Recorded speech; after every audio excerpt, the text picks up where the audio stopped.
Kapanawan sa lino ka man ang kumita, iti pagadalan, iti social media, wala iti yaman nga glawlaw, may sa abanan, italaga ang nagbalbalyo.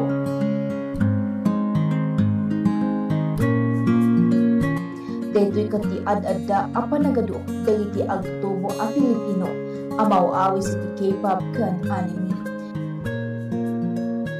Pero ang tanong, paano nga ba binabago ng mga ito ang kultura ng kabataan?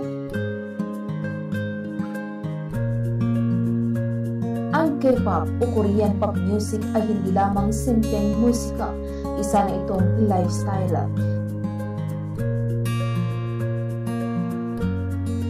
Sa mga grupo ng K-pop, milyon-milyong kabataan ang nahuhumali, bumibili ng albums, nanonood ng concerts kahit online at sumasali sa fandom communities.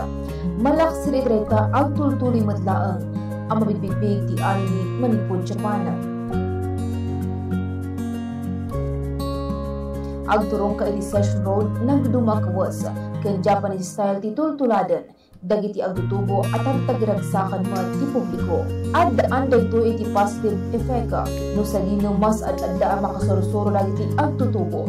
Itraduma aligwahe, lumaulawa ti perspective kan mairiruan matlang ti creativity dagitoy kasi ti fan art, video edits kan iti cosplay. Pero sa kabilang banda, may mga hamon na rin. May ilan na tila nalilimutan na ang sariling kultura. Mas kabisado pa ang Korean o Japanese pop culture kasi sa mga kwento, sining o kanta ng sariling bayan. Minsan, nagiging sobra na rin sa gastos, sa oras o sa pagiging panatiko online. Ngam kanayon kumaalagi-pan na hindi masama ang humanga sa ibang kultura. Sa katunayan, ito'y patunay na ang kabataan ngayon ay bukas ang isip at pusong tumanggap.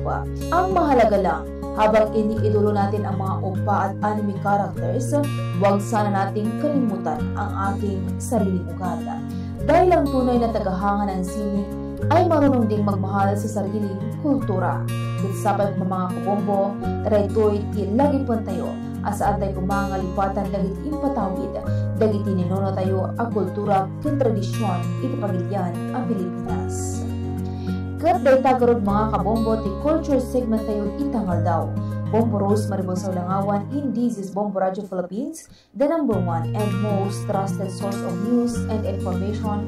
Basta Radio Bombo!